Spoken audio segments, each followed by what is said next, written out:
Selamat pagi saudara, apa kabar Anda di pagi hari ini? Kita masuk di sesi dialog di kesempatan pagi hari ini. Sesi dialog yang akan kita bahas di pagi ini adalah terkait dengan pilkada. Seperti kita ketahui, pilkada tidak lama lagi akan digelar di Kota Makassar, tepatnya pada tanggal 23 September 2020. Berbagai tahapan sedang dilakukan oleh penyelenggara pemilu, dan yang sedikit mengherankan, muncul indeks kerawanan pilkada yang dikeluarkan oleh Bawaslu RI, dan nama Makassar atau Kota Makassar berada di urutan ketiga sebagai daerah yang rawan atas pelaksanaan pilkada Republik Indonesia di 2020 mendatang. Apa indikatornya dan seperti apa penjelasan dari pihak Bawaslu?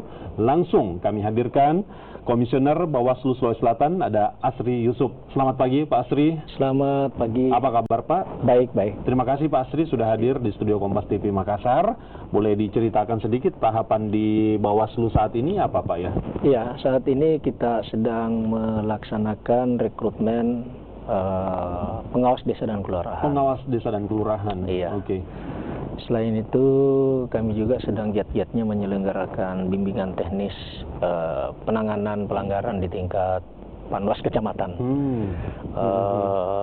Juga beberapa hal terkait dengan bimbingan teknis tata cara penyelesaian sengketa di tingkat kabupaten dan kota di 12 kabupaten kota. Oke, tahapan itu yang sedang dilakukan oleh Bawaslu Sulawesi Selatan ya. Nah, kalau tadi yang disampaikan tahapan pertama atau yang sedang dijalani yaitu rekrutmen pengawas pemilu ya di tingkat kecamatan dan desa. Tingkat desa begitu ya. Mungkin ada yang berminat nih masyarakat, mungkin bisa disampaikan secara singkat gimana caranya? Iya, saya di beberapa tempat itu termasuk di daerah tidak ada pendaftar. Ada tapi belum cukup. Oke. Belum cukup karena harus lebih dari 100% ya dari jumlah kebutuhan supaya ada ruang untuk melakukan. Persyaratannya apa sih? Warga negara Indonesia, adakah batasan usia atau bagaimana? Ya, batasan usia tentu ada, tapi tidak setinggi batasan usia di penyelenggara tingkat kabupaten. Yang pasti berijazah SMA dan tentunya yang imparsial, netral, dan punya kemampuan untuk melakukan teknis-teknis pengawasan secara berintegritas. Saya kira itu. Informasi lebih lanjut, masyarakat bisa kemana untuk mendapatkan info lebih lanjut? Bisa mengecek ke kantor-kantor Panwascam. Tapi di beberapa Panwas kecamatan memang sudah cukup. Ada beberapa. Anda bisa mengeceknya langsung ya, saudara, apakah di kecamatan Anda atau di kelurahan Anda atau di desa Anda itu sudah memenuhi atau belum. Jika tidak dan Anda ingin berpartisipasi sebagai bagian dalam proses pilkada menjadi pengawas tingkat desa atau kecamatan, silakan langsung berhubungan dengan kantor Panwaslu di daerah Anda masing-masing. Baik, Pak Asri, beberapa waktu lalu cukup mengherankan dan mengejutkan, Bawaslu RI mengeluarkan indeks kerawanan pilkada.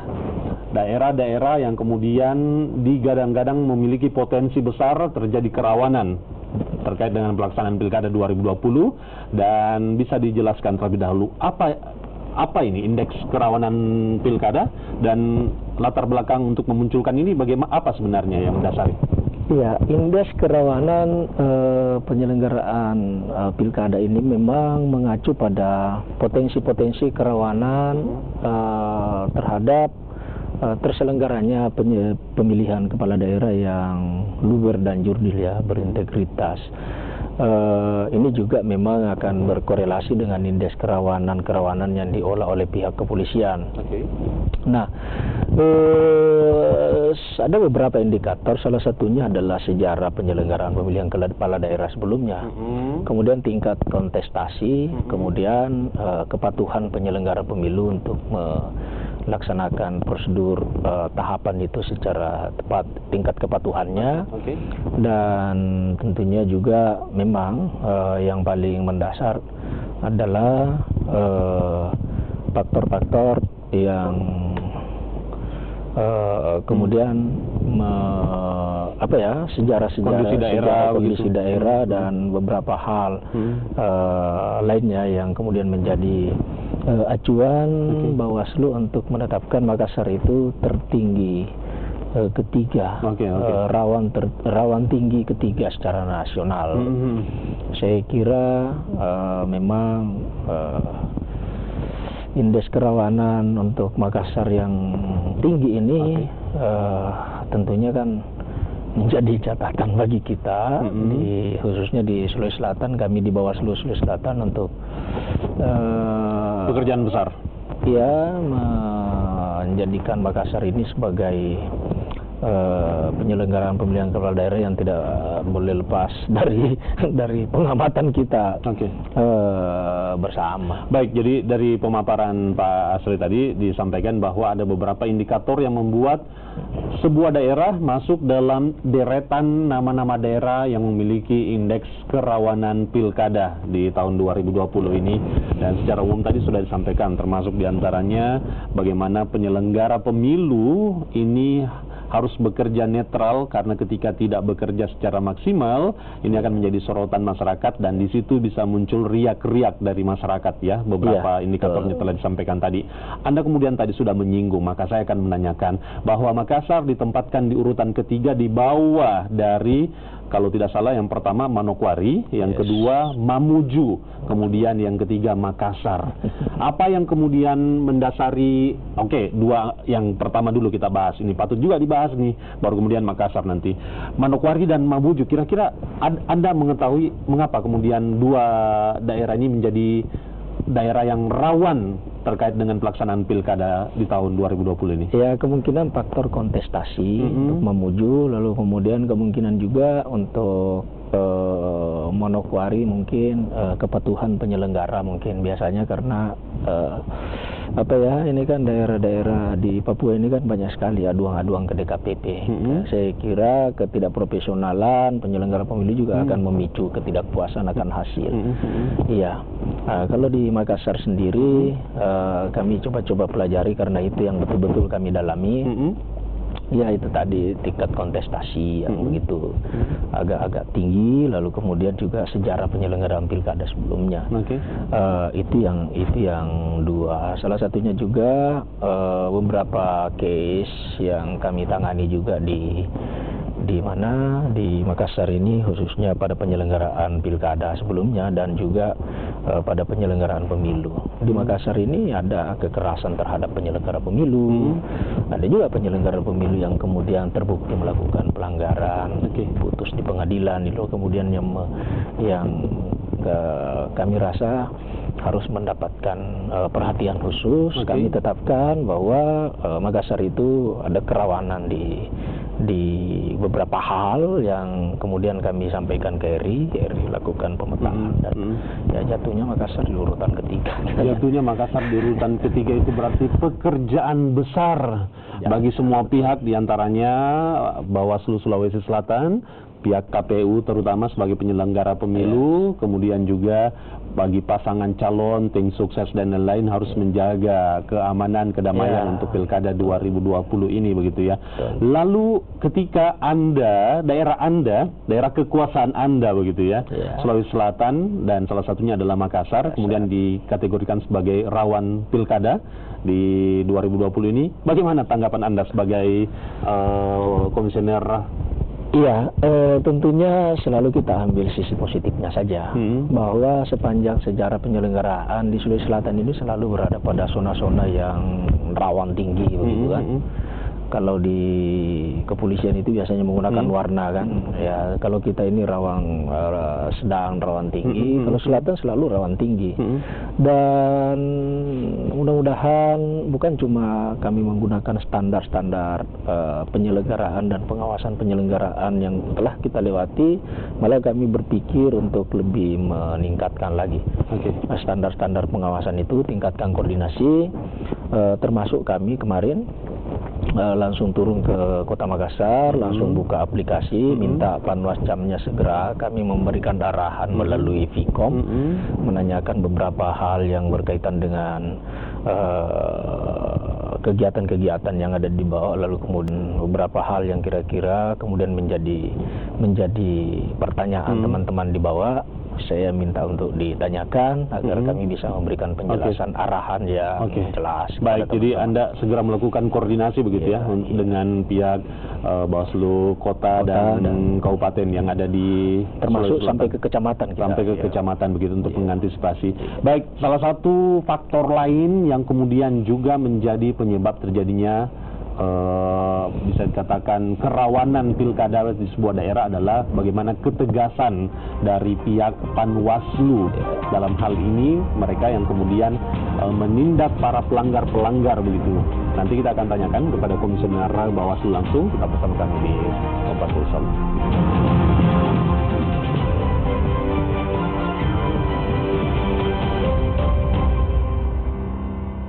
Makassar ditetapkan sebagai daerah urutan ketiga yang memiliki potensi kerawanan pilkada yang akan terjadi di tahun 2020 ini. Ini harus segera kita menjadi perhatian sesama atau semua pihak begitu ya, karena jangan sampai apa yang dikhawatirkan ini benar-benar terjadi, dan ini kita harus segera cegah.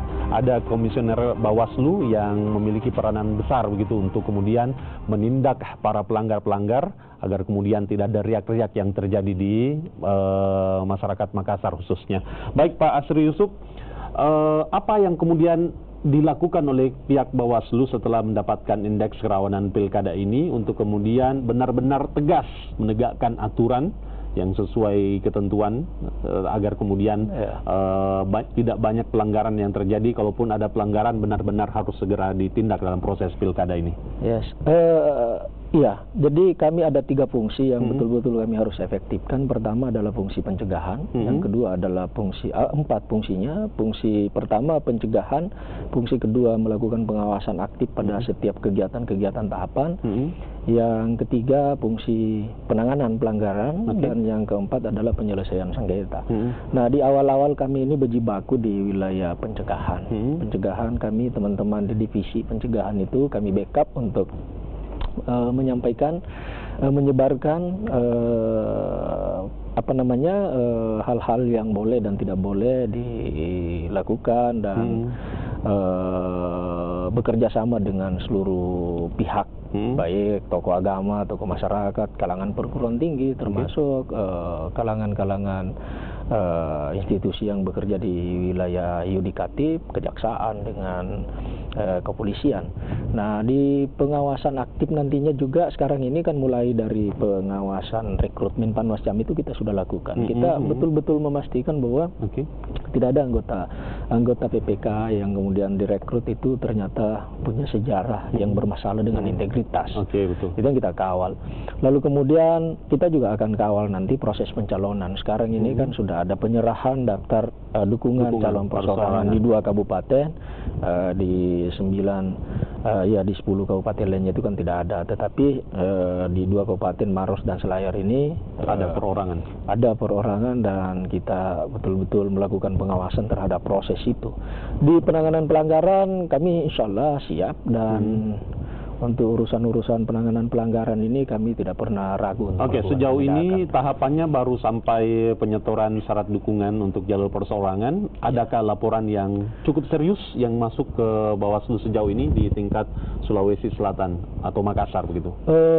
Sampai saat ini belum ada. Itu baru laporan hasil pengawasan proses bahwa ada di beberapa, ada 2 kabupaten ada potensi calon perseorangannya, ditandai dengan adanya pihak yang menyerahkan dukungan, yang selanjutnya akan diverifikasi oleh KPU apakah memenuhi syarat untuk kemudian ditetapkan sebagai salah satu bakal pasangan calon nantinya.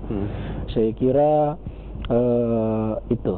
Nah, itu tadi di tingkat pelanggaran di tingkat yang bidang lainnya misalnya. Ada lagi terkait dengan penegakan peraturan misalnya, ataukah laporan-laporan yang masuk dari masyarakat sejauh ini bagaimana bentuk penyelesaiannya? Itu tadi bahwa untuk memastikan bahwa teman-teman sudah siap untuk menjalankan kewenangan penanganan pelanggaran dan penyelesaian sengketa, kita sekarang lagi giat-giatnya. Dari catatan kita kan Sulawesi Selatan ini kan mulai 2018, 2019 ini kan ya alhamdulillah di bidang penindakan pelanggaran dan bidang sentra gakum Gakumdu itu kita kebetulan selalu mendapat yang terbaik di secara nasional. Kita mendapat piagamnya itu. Tapi kami sepakat dengan teman-teman, kita jangan kemudian menikmati bahwa kita itu di penindakan, anggap saja kita sudahlah, penindakan ini komitmen kita untuk menindak sedikit pun pelanggaran itu dalam rangka memberikan kepastian hukum, karena ini memang pekerjaan kita untuk memberikan kepastian hukum di proses. Yang salah kita nyatakan salah, yang benar juga kita nyatakan benar, supaya tidak ada perdebatan-perdebatan yang tidak produktif di tengah-tengah tahapan, semua bisa berjalan dengan baik.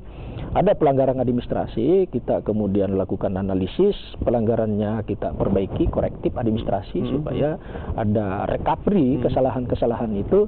Ada yang digeser-geser suaranya, kita minta dikembalikan deh, ya kan, gitu. Lalu kemudian pelakunya kalau ada ancaman pidananya kita pidanakan, politik uang kita pidanakan, dan lain-lain sebagainya. Kira-kira kita proses menggunakan hak pilih itu, kita proses. Demikian pula ya, tidak kenal kompromi harus ditunjukkan oleh pengurus atau komisioner Bawaslu ini, begitu tentunya ya. Mereka harus menetapkan atau memberlakukan aturan-aturan yang berlaku. Itu penting karena ekspektasi publik termasuk kontestan untuk kepastian hukum itu, ketegasan penyelenggara pemilu, konsistensi penyelenggara pemilu dalam melakukan penegakan hukum itu sangat tinggi.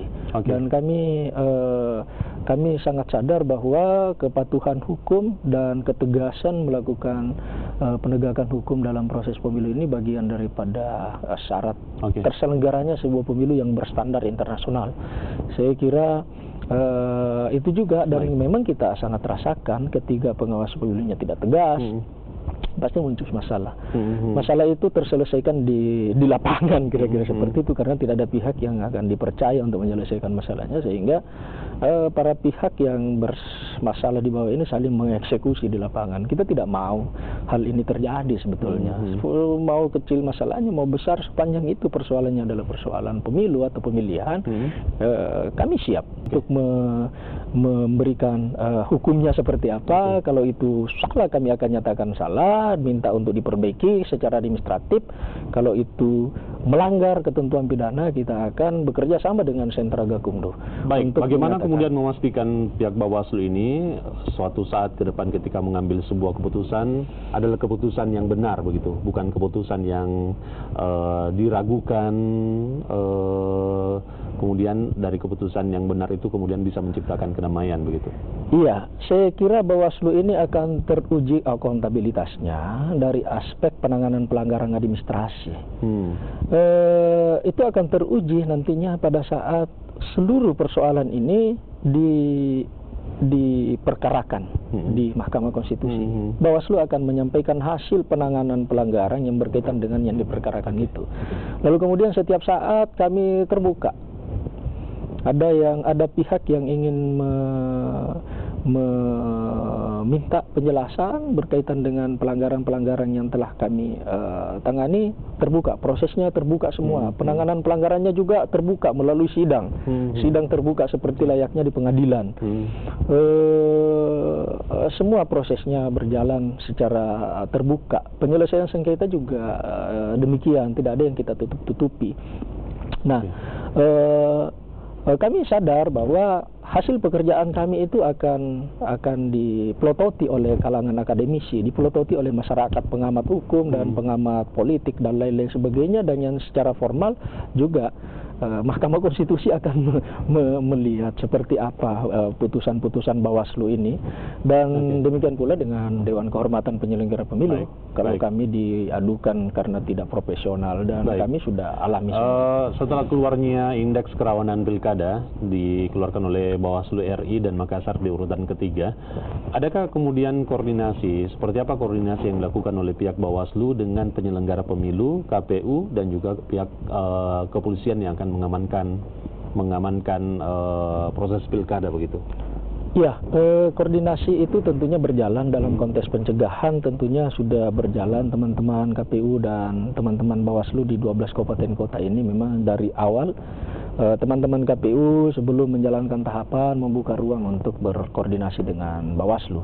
Nah, dalam konteks penegakan hukum, kami juga sudah membentuk sentra Gakumdu di 12 kabupaten kota, plus kami juga akan bentuk di Bawaslu provinsi. Di Bawaslu provinsi melibatkan Kapolda, Kejati, dan di kabupaten kota melibatkan Kejari dan Polres dalam wadah sentra penegakan hukum terpadu.